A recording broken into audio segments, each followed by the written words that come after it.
Pada topik ini kita masih di bab 3 dan kita masuk ke topik Connection Oriented Transport TCP, di mana kita masuk ke bagian Reliable Data Transfer.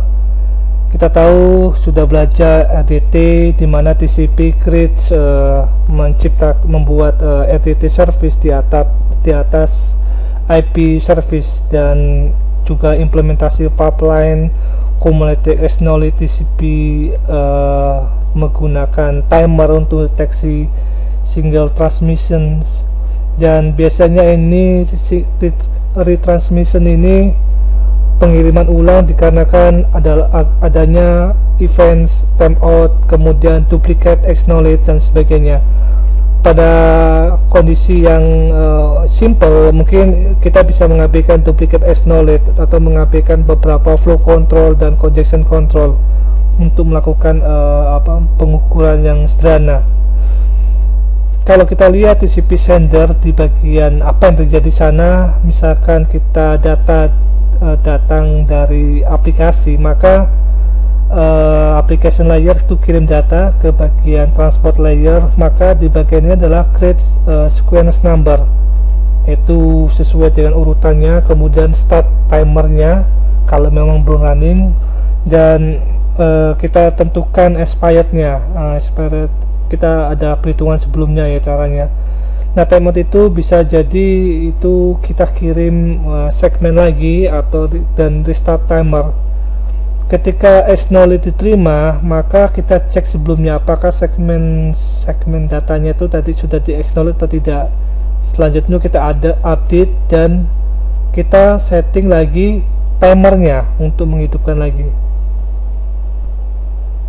Jadi secara umum skenario seperti yang ini. Jadi data diterima, create segment number, if timer tidak jalankan, kemudian pass segment to IP, dan sekuensialnya ditambah, sequence numbernya ditambah terus.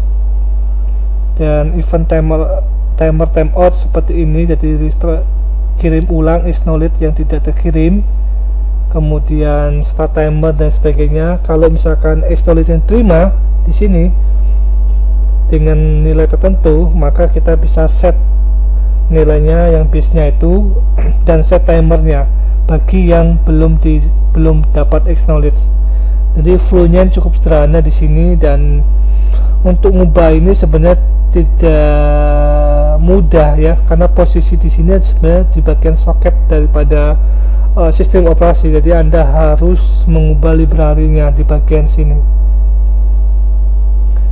Skenario untuk retransmisi seperti ini. Jadi pertama adalah acknowledge yang lost. Jadi ini kirim ke sini pakai data ke B, kemudian B-nya mengirim acknowledge, tapi dia tidak dapat acknowledge itu, sehingga terjadilah timeout. Dengan demikian si host A akan kirim ulang di sini, kemudian sampai dia dapat timeout.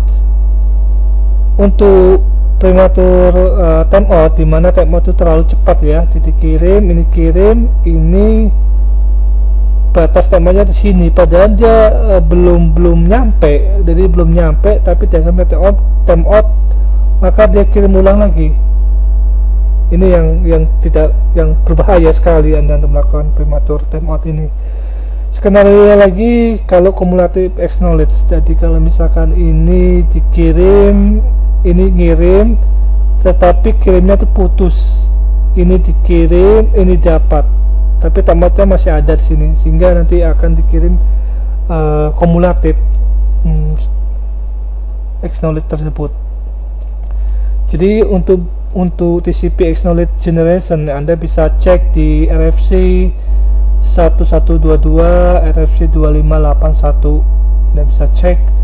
Jadi kalau misalkan ada event yang terjadi bagian penerima, ada paket yang segmen yang diharapkan sequence numbernya, maka semua data akan dapat acknowledge. Kemudian actionnya apa? Delay acknowledge, wait, tunggu sampai 50 millisecond for next segments. Kalau tidak ada paket yang datang, artinya kita menunggu duplikat, jangan sampai terjadi duplikat. Dalam 100 millisecond ini bisa parameteris tergantung dari development kita di soketnya. Jika tidak ada ya kirim ke pengirim acknowledge-nya. Kemudian kalau ada paket yang pending acknowledge-nya ya segera single cumulative acknowledge dan sebagainya.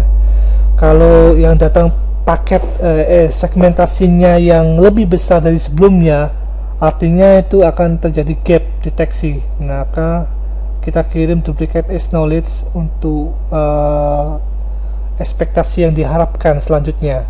Itu yang dilakukan actionnya.